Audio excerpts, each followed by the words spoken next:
Hey everybody, it's Lindsay. So I just got in here. If you're logging in, give everybody like a second. I was a little late. I decided I needed some water, so I went and got some water. So we'll start in a second. Maybe like 2 more seconds since I was late.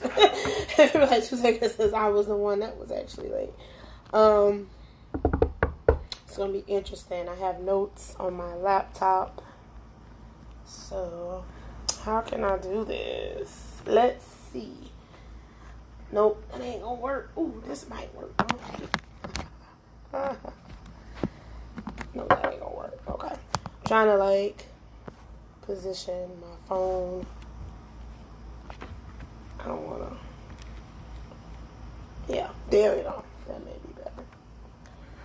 Hey everybody who's coming in. I'm trying to give it to like 2:04 to get started. I was late, so I just got in at 2:02. So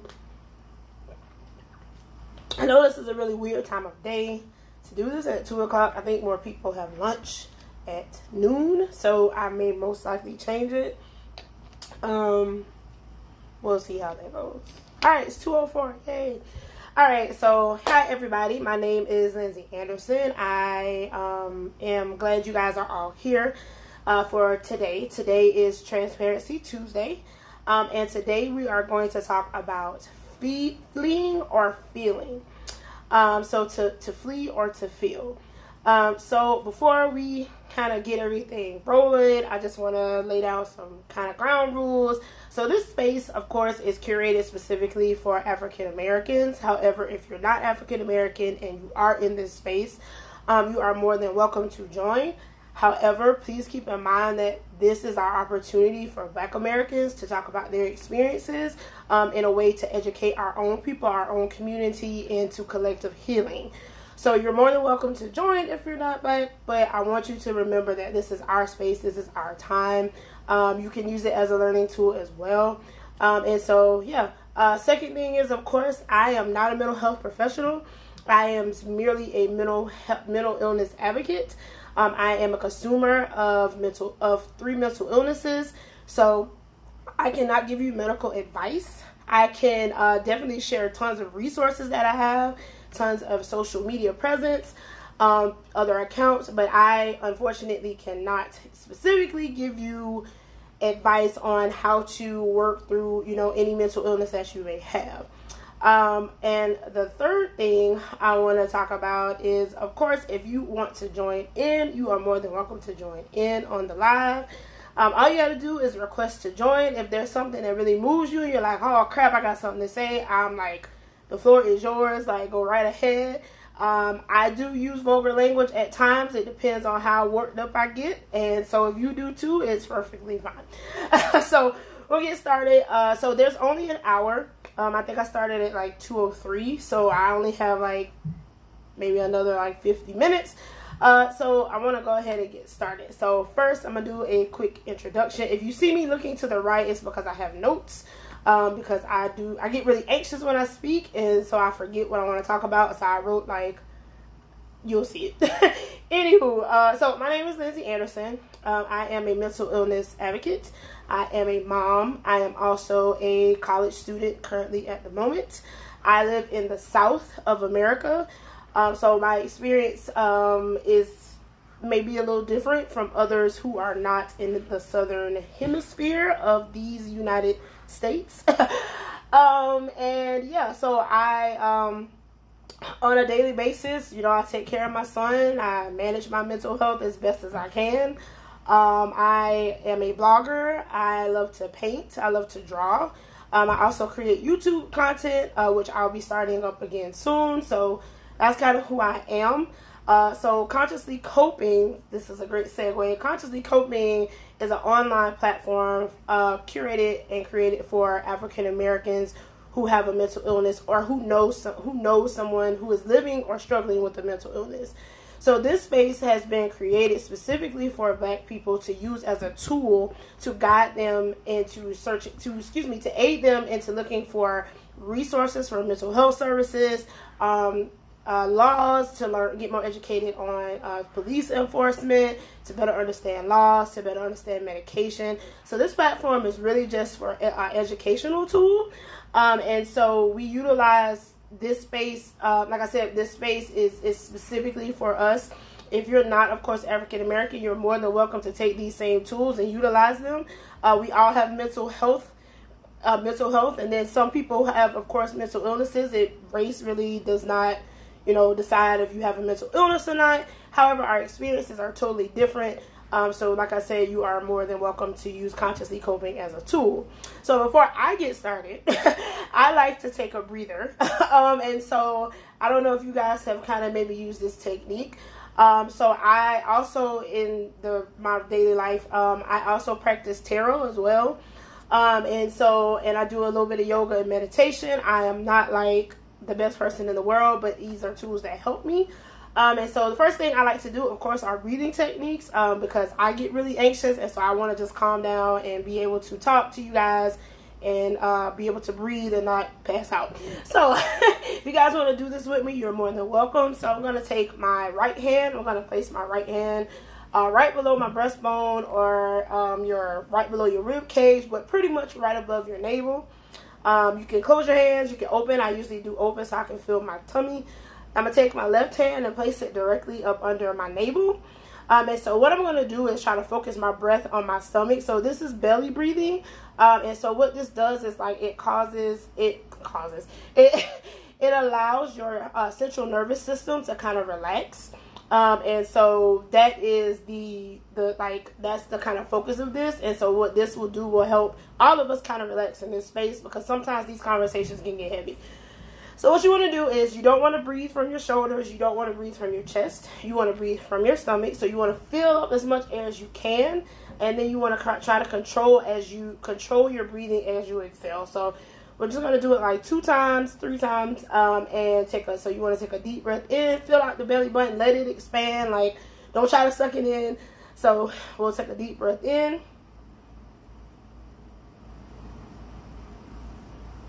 Hold it. And then we're going to release really slowly.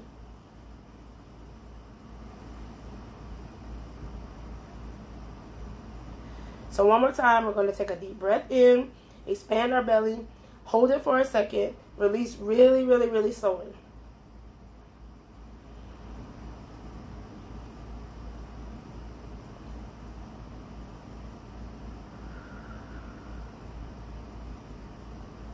And this is the last time we're going to do it. We're going to take a deep breath in, expand the belly. And on our exhale this time, we're going to... So we're kind of releasing that tension, releasing those emotions, and getting us centered and ready for the conversation. So we're going to take a deep breath.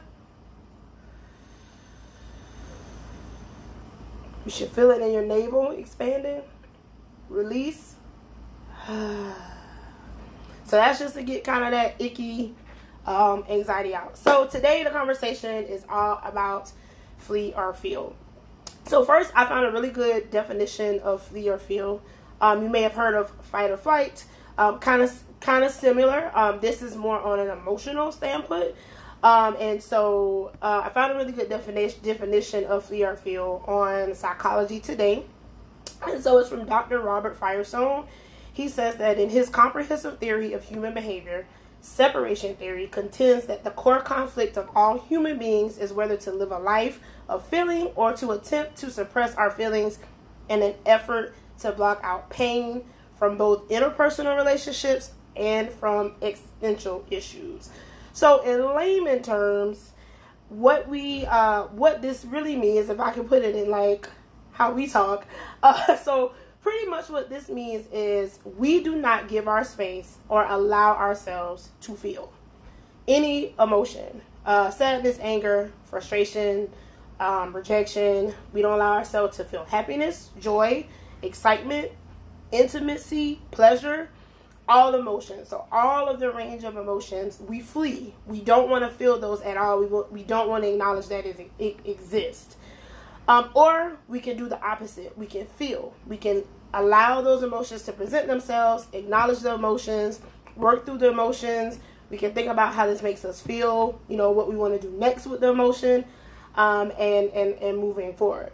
So the reason I wanted to talk about this today is because my personal experience with fleeing or feeling has been really difficult. Like I said, I am someone who has 3 mental illnesses. So it is, if you already know, mental illnesses are already kind of hard to regulate your mood and your emotion, right? So if you have a mental illness, it is sometimes difficult for you to even explain like what you're feeling, right? To find the right words to say like, this is how I'm feeling. I can't express this. And it is difficult because people who may not have your experience really don't understand how it feels. No matter, it's thousands of words in the dictionary. And I have yet to find words to explain to the person who doesn't have bipolar disorder what it feels like when you're going through a hypomanic episode. I've gone from saying, well, it feels like, like when you drink too much and like you have like, you have that out-of-body experience and you're like watching yourself like, wait, what's going on? I was like, it kind of feels like that, but then it kind of feels like this. So it's really difficult to explain, right? It's hard to put like verbiage towards those kind of feelings. So when you have a mood disorder or a personality disorder, the ability to like regulate your emotions is really, really difficult.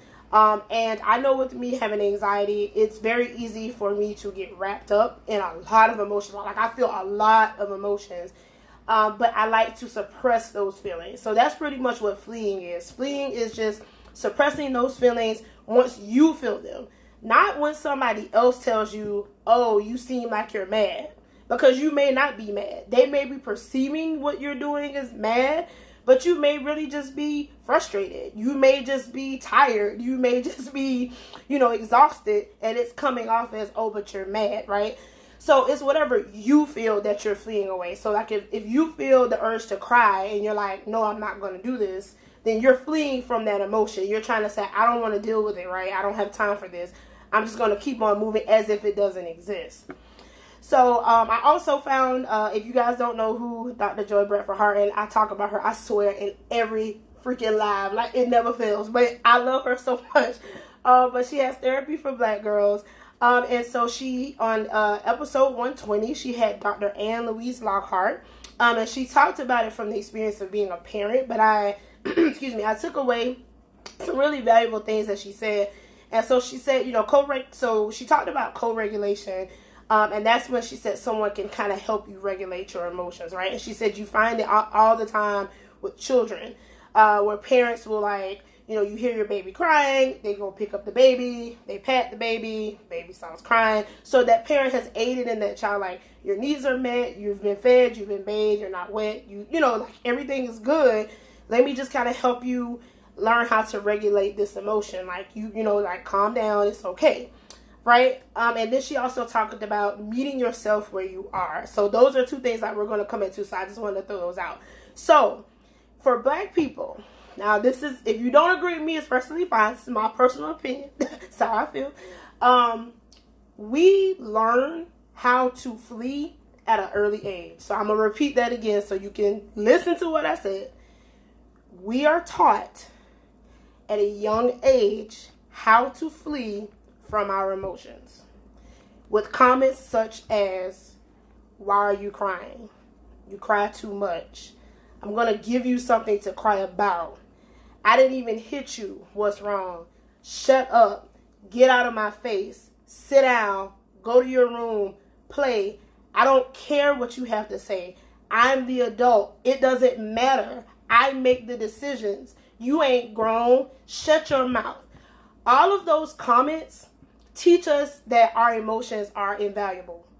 So we're learning this out the gate, right? And we're taught this, not to shame Black parents. Like, they're not like, oh, they're bad parents. No, Black parents are some great parents. But we are taught this because we are in survival mode, right? We're always in this like, I gotta live. I don't have time to cry because if I go outside, the police may kill me, right? So we're taught this, build this armor up, right? Like, don't acknowledge it, right? Like, you got to protect yourself. You got, like, the world is going to be hard. The world's going to be tough. You're Black. everybody's going to hate you. You know, it's going to be racist white people. Like, you're going to have to work 10 times hard. You don't have time to care and to cry and to feel joy, and you just got to keep moving.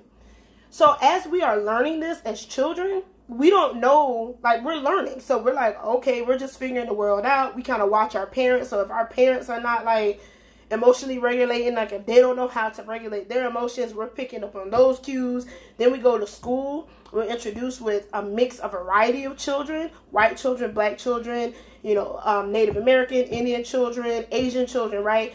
And they come from these other environments and other cultures, right? And so maybe in their culture, they can scream, right? We always talk about white kids having tantrums on the floor and how their parents don't say anything, but they're still learning how to get their emotions out. Even if their parents are saying, you know, little Timmy, you need to calm down, you know, I'm going to give you to the count of 3, they are co-regulating with them. They are teaching them, like, I'm going to teach you how to work through this. It is okay, little Timmy, that you're angry, but you got to learn how to work through this because you can't have tantrums in life, right? That's totally different from grabbing the child, you know, I'm going to beat you behind if you don't shut up with all that they're crying. What's wrong with you? Nothing's even, like, that's a whole different dynamic, right?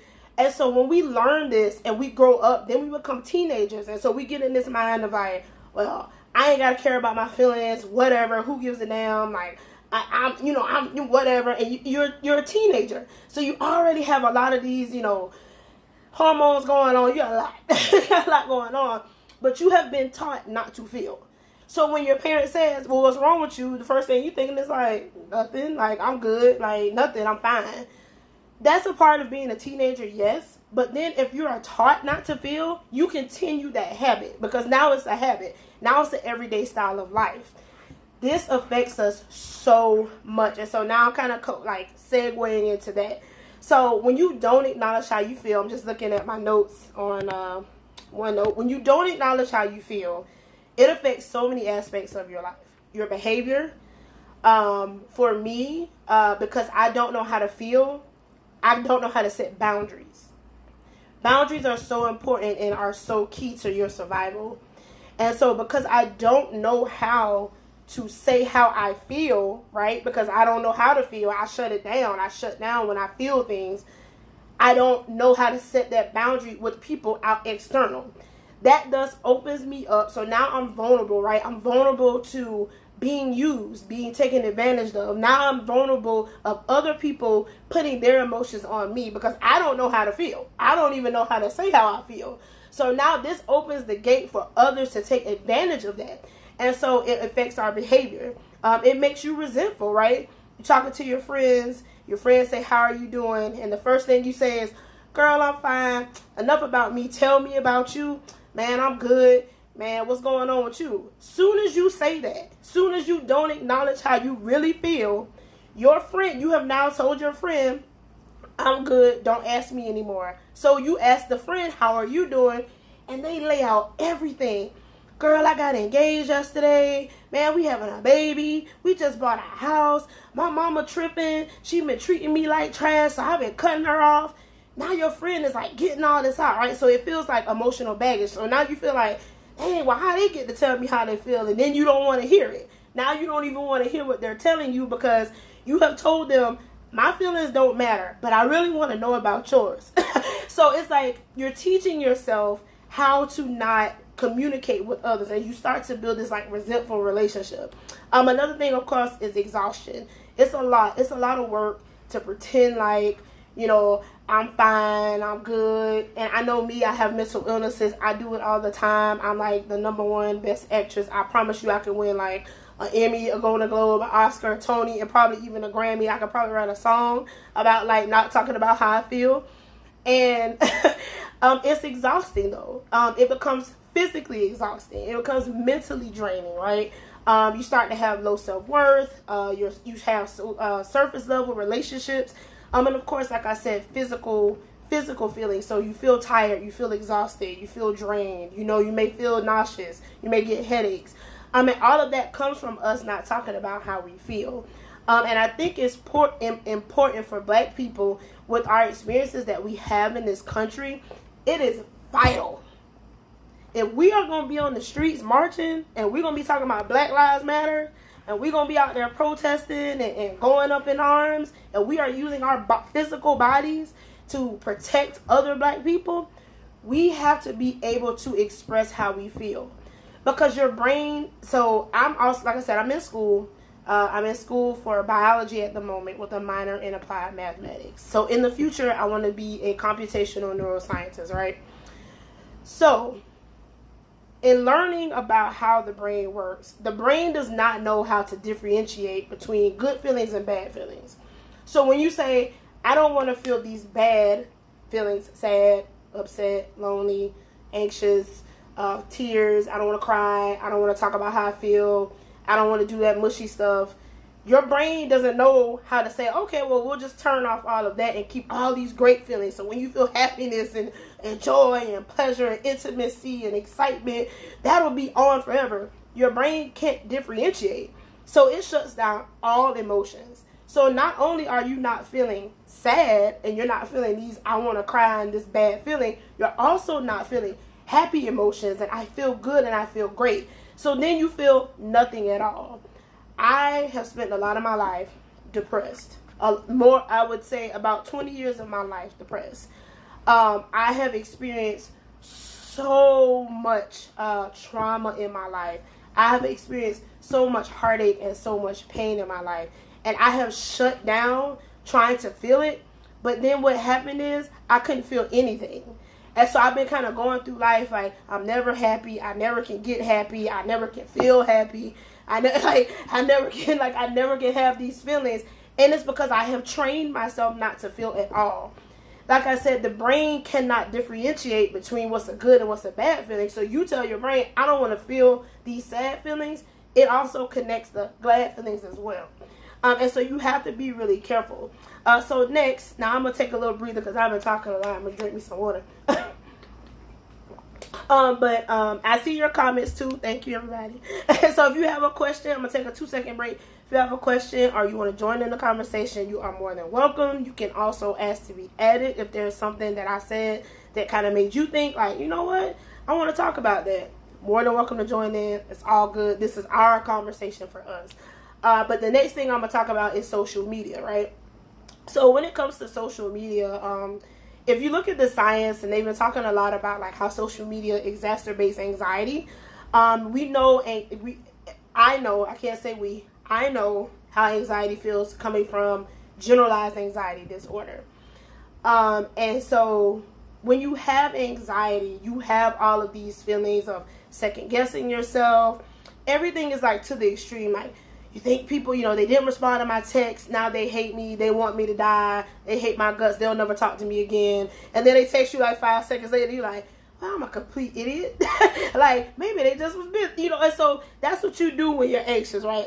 And so, but when you're anxious, you're afraid also to like talk about like how you feel because you feel like people are going to look at me like something's wrong with me because maybe I'm worried about something that they don't seem, to them, it doesn't seem right to be worried about, right?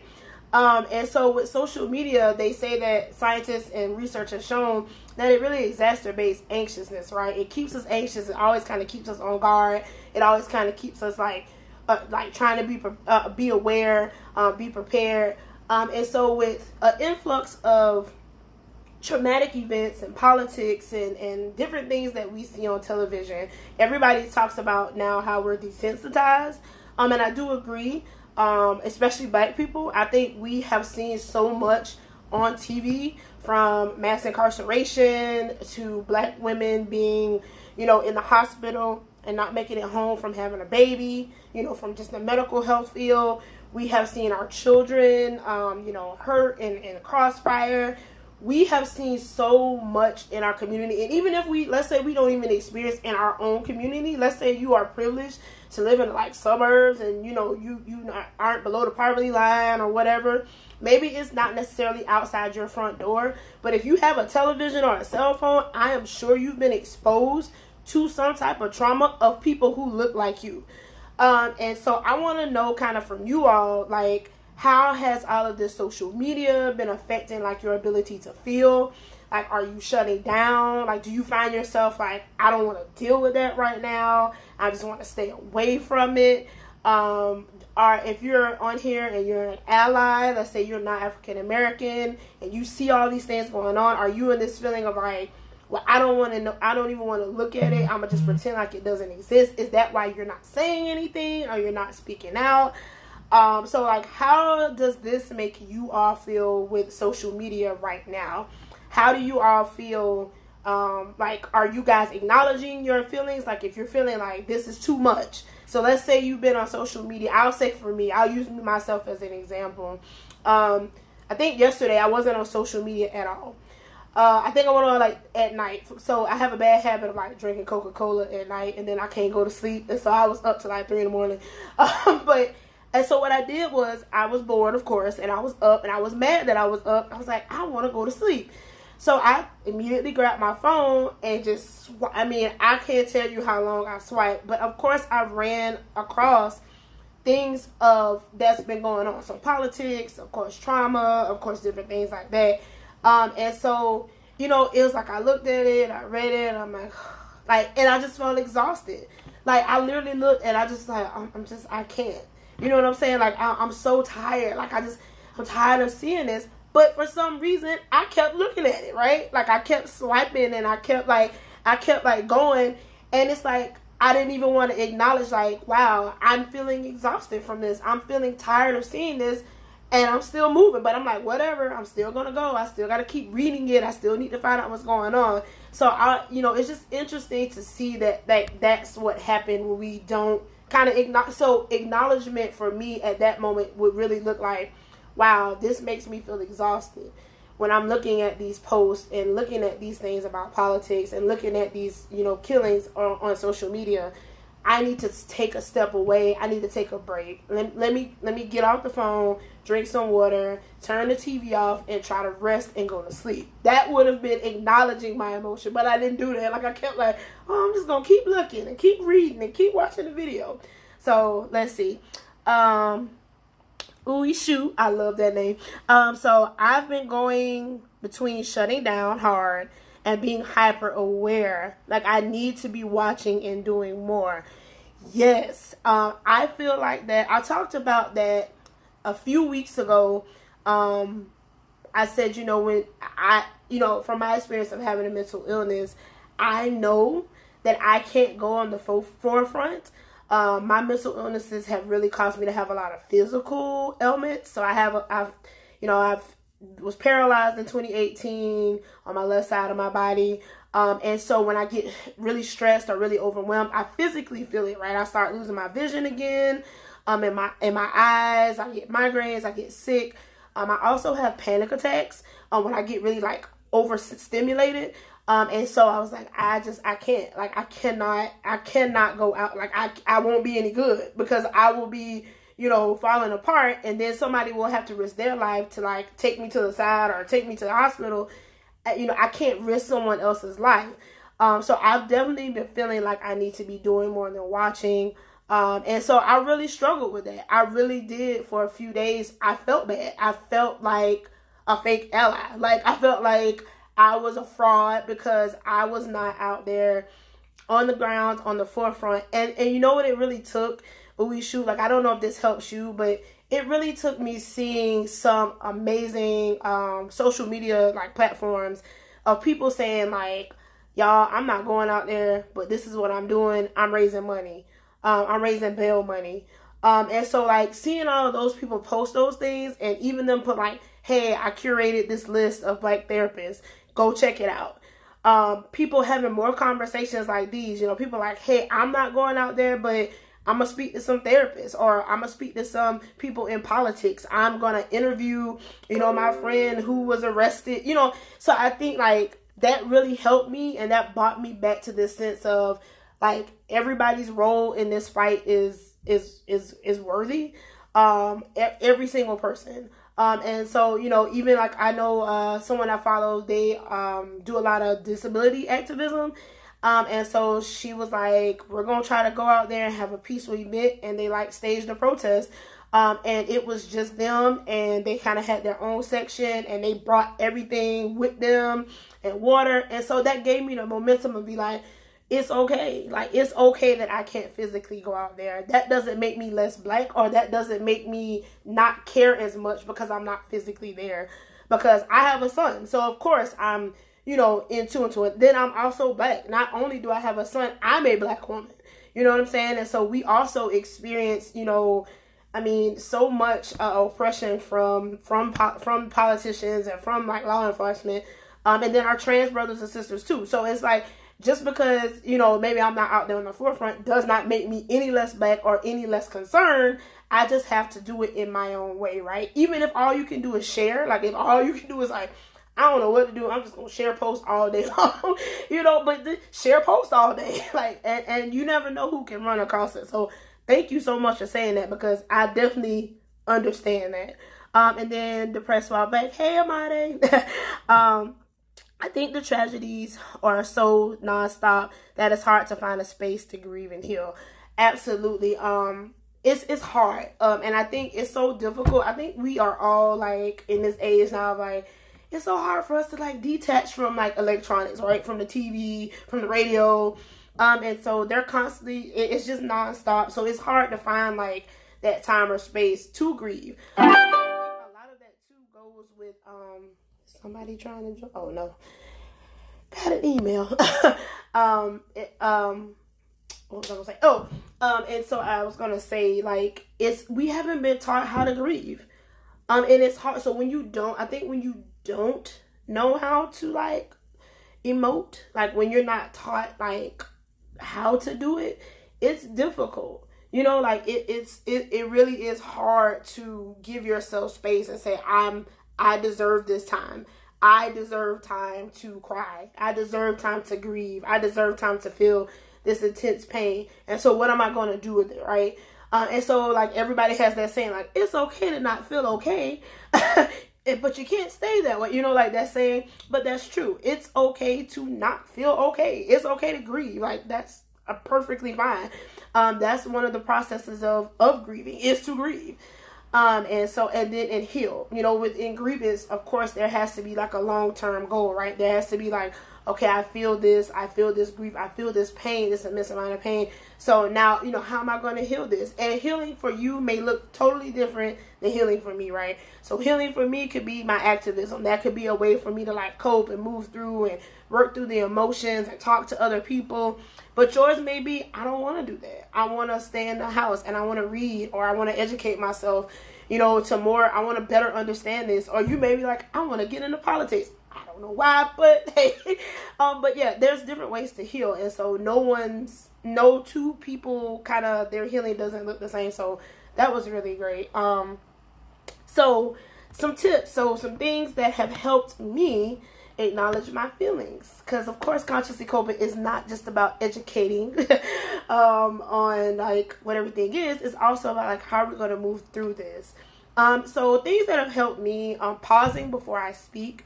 And so I want to like elaborate on, I wrote that on here because I was like, I'm gonna forget. So like, if I'm going to have a conversation with someone that I know is going to be intense, right? I like to take a breather and I like pause before I say something else. And I'm like, I need to gather all of my thoughts and I need to say exactly what I want to say. And that's really hard because, like I said, I have anxiety. So when I think, I'm like, I shouldn't say that. They're going to get mad. I shouldn't say that. They're going to hate me. I shouldn't say that. I'm going to look stupid. So I have to really like pause, take a moment and like, what am I really trying to say? Like, what is it that I'm really trying to let them know, right? So definitely like pausing before you speak may really help you. Of course, therapy is amazing. Therapy is wonderful. Therapists will help you learn how to acknowledge your emotions. They know the right questions to ask you to even kind of work up some of those emotions. That's if you have a great therapist. Like, let me roll it back. If you don't have a good therapist, they ain't gonna help you. And if you don't have a good therapist, they gonna make you feel some feelings that you ain't gonna like. So my suggestion, if you have a great therapist, they would definitely help you feel, not help you feel, they'll teach you how to work through those feelings, right? They'll try to tap in and find out, like, what do you feel? They'll ask those, like, open-ended questions to, like, get you talking. That's what they do. If they're good at it, it will work, and, like, it'll be amazing. And that's that DBT therapy. Like, it'll, like, do amazing work. If your therapist suck, They may make you want to retreat more. You may not want to talk about how you feel. You may want to flee. And I suggest if you have a therapist and they make you feel worse about the way you feel, if they make you kind of feel like what you feel isn't right, or you're being exaggerative, I would definitely suggest you looking for other therapists. Therapy is a really tricky game. I watched Rashawn Miller's What's Good Bro, and like one of the therapists on there literally said like therapy is like dating. Like you go on a bad date, you don't give up on dating, you kind of do it again, you just start over. So if you have a bad therapist, you kind of gotta like start over. I mean, it sucks, but you know, you want to make sure you have somebody that's gonna help you and not hurt you, because poor therapists can do a lot of damage. They can do more damage, I think. To me, bad therapists do more damage when you go there than before you got there. I don't know if that makes sense to anybody else, but I'm just saying. Journaling is great as well. Journaling will help you get all of those thoughts out of your mind. And so it allows your brain to kind of release those emotions. And so, you know, we have all these chemicals going around in our brain, dopamine, serotonin, all of this stuff. And so if you're able to write it down and get it out, I know for me, if I see it on paper, it exists. And I believe it, like I'm like, okay, I really did feel that way, and it's okay. Like I'm more apt to, like, my mind is like, oh, okay, like I really am, like I'm not, it's not a fluke. Like I actually do feel this way. There are different ways to journal. Journaling is not all the same. You do not have to journal and be like the journaling queen. You see all these beautiful, pretty journals and these scrapbooks on YouTube, and they be man, look, you don't need all that. You can go to the dollar store, you can get you a nice little notebook, a little dollar pen, $2. $2.07 if you're in Georgia. And you can write and you can sit there. And it doesn't even have to be a full sentence. You can literally, if you mad and you like, man, I want to throw some shit, mad, want to throw something, like, just get it out. You know what I'm saying? So it's just, the point is like getting it out. You don't want to hold on to it, right? Meditation is difficult sometimes. I've heard from a lot of people who have mental illnesses, especially if you have like anxiety, if you have depression, it's difficult to quiet the mind. Meditation, of course, is all about like quieting your thoughts. I also consider prayer as meditation. So like if prayer works, like if that's something you do and you feel yourself like you kind of feel better, you're able to talk to whoever, God, whoever you consider higher being, higher power, whatever, whoever you talk to. If that's something that works for you, so meditation and prayer would be great, because it allows you to get out those emotions. A lot of times you may cry, and you release that. Crying does amazing things for the body. So definitely, try meditation. It works for me. I like it. Of course, and then listening to podcasts. I love podcasts. Some people hate them. I love them. It's amazing. I just like to talk. Like my favorite quote by myself is, "I talk so much, that's why I started a blog."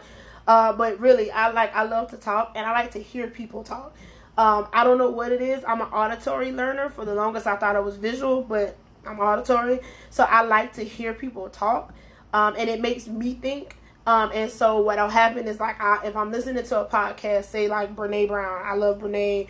Her podcast is amazing. Check her out, definitely. It makes me think. Like, I will pause it in the middle and like write down like, oh my God, I just thought about like 5 years ago when my dog ran away. And it helps me get out like all of those feelings that I'm trying to like suppress.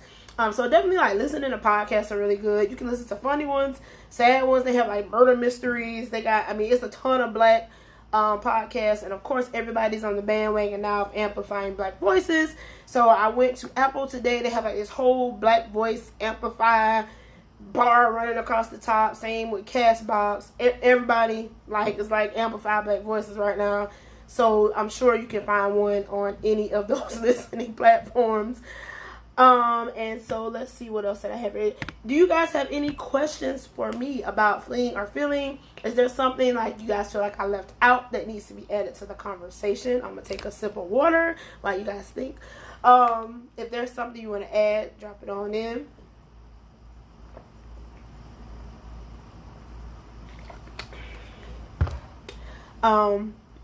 Yeah. Whew, that felt better.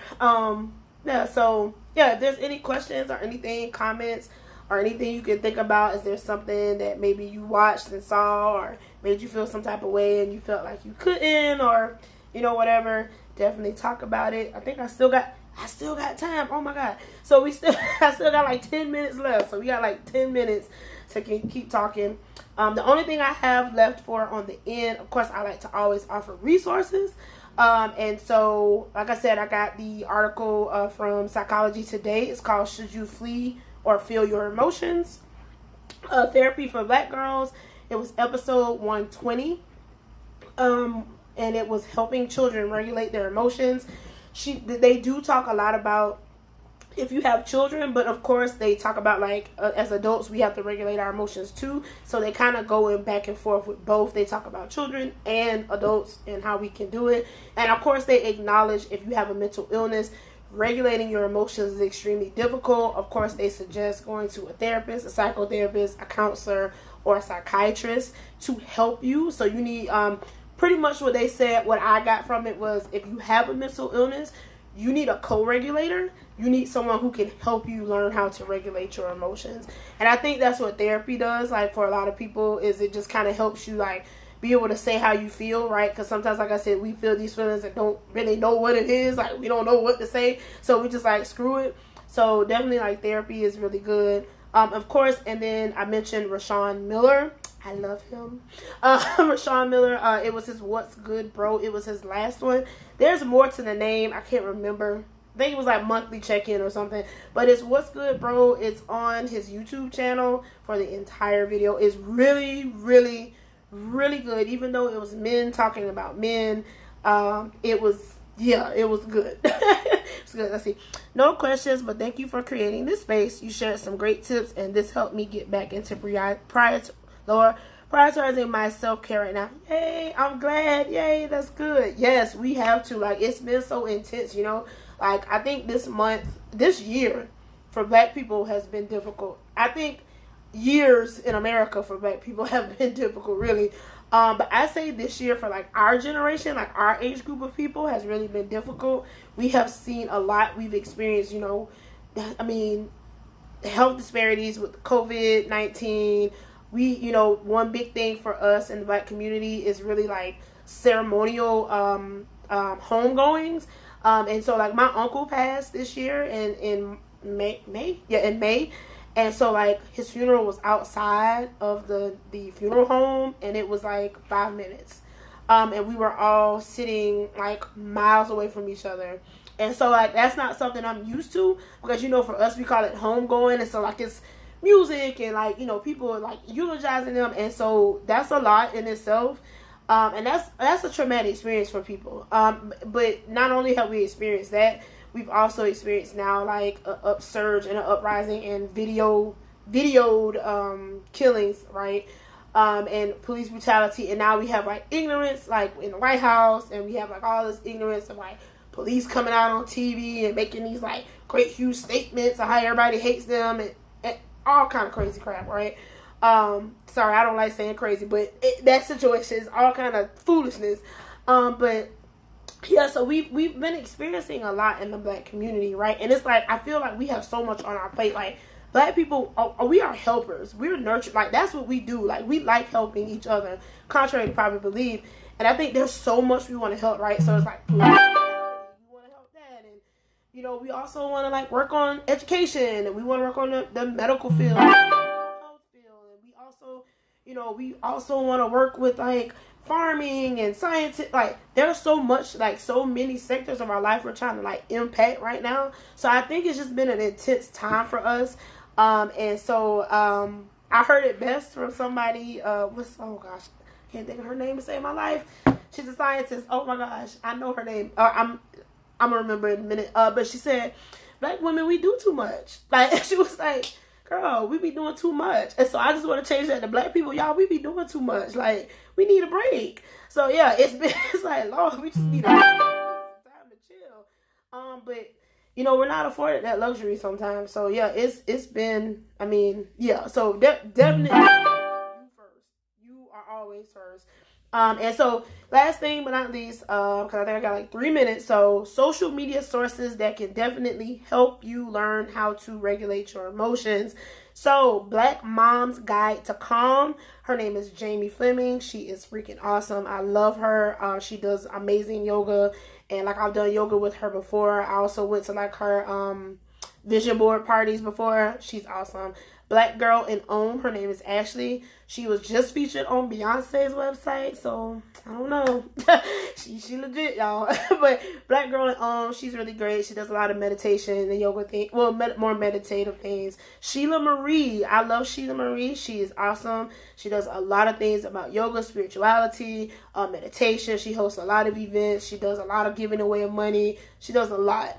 Stevan Lewis, he's an LMFT.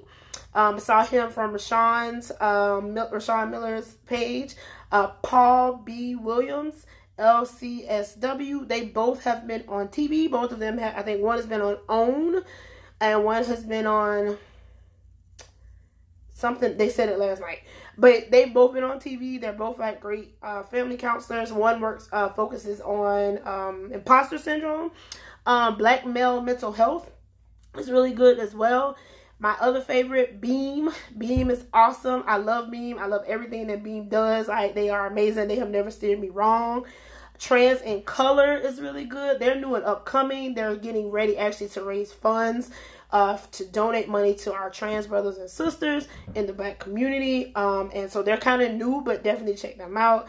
National Queer and Trans Therapists of Color Network. Their work is amazing as well. They are totally awesome. They do a lot of work. Of course, other people that I love. I try not to mention them so much because I mention them all the time, but Depressed While Back, her name is Amade, and I love her so much. But she uses her platform just to really speak and talk about her experiences and sharing those experiences. Sinclair Caesar, he also uses his voice as well. He is a bisexual man. And so he talks a lot about like how it is being Black and bisexual. There's also someone else, I can't remember his name, but I'm going to share it on the blog. He's African American man, and he talks about sexual health. And he lives with herpes, and he talks about it, just the stigma that he has around it. Love you too, Amadi. He talks about the stigma around it, but there are so many good social media resources for Black people. Y'all, we just got to keep amplifying each other. We really have to keep sharing it. We really have to keep like putting it out there, being sickening, getting on people's nerves. Like, no, you need this, to get the word out. So we can really get through this. And like I said, I wanted to do this because it's important that we talk and we unlearn how we've been taught how to feel. If we are going to make it through this Black Lives Matter, like if we're getting ready for this big fight that we are literally restarting, if we are getting really ready to like take charge and start demanding change in all of these different avenues, like it's going to be so important that our mental health is like tip-top shape as we can get it, right? Because that type of work is not easy. This type of work, this mental health advocacy, mental illness advocacy stuff is heavy. This type of work is heavy, y'all. So like if we really want to make a change, we really are going to have to ensure that our mental health is as best as it can be. Nobody's mental health is going to be perfect, but we definitely going to have to make sure that we have these tools, right? So when we're faced with these things and we're faced with all these adversities, that we know how to deal with them, right? We know how to handle it. We know how to take care of ourselves, and we can identify, hey, my body is telling me it's time to sit down. I got to sit down. And then we have to unlearn that if I'm sitting down, that means I'm being lazy. So we got to unlearn. So like, y'all, it's like a snowball. We got to like unlearn so much. And I think we're going to get there. I think it's coming. I think, like I said, with all of these social media platforms that are like just killing the game right now, really creating and curating like amazing content, sharing all this great information, we can get there. And so I think we will. So that's all I have for Transparency Tuesday. But before you guys go, tonight I'm starting something new. I'm going to see how this works. I don't know how this is going to work, y'all. I'm doing Transparency Tuesday After Dark. So Transparency Tuesday After Dark is tonight at 8 p.m. Eastern. It's via Zoom. You have to go to the consciouslycoping.com website, sign up under events. You just click the register button.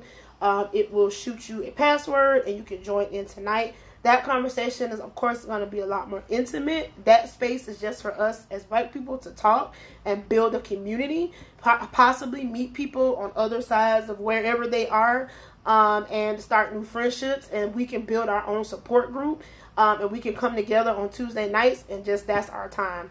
It's not going to be a space where we are releasing trauma and talking about, suicidal ideation. Like, I'm not a mental health professional, so I'm not geared for that. But it's for us to check in and for us to come in and say, hey, man, this week has been hard. This is what I've been doing. Like, and people just can say, oh, what helps me with that? This. So that's that space. And so that's tonight. So far, I have one person signed up. So if you haven't signed up yet and you have the time or you want to join, go to the website, consciouslycoleman.com, under events, and click register.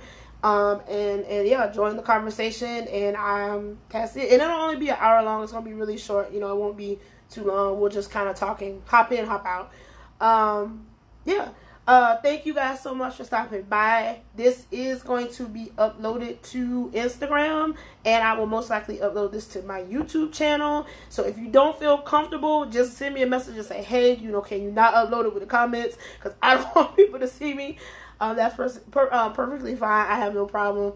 Yeah, so, yep, I think that is it. I love you guys. And just always remember, I'm just a girl trying to consciously cope. And so we're all in this together. See you guys tonight, or see you guys on social media somewhere. Bye.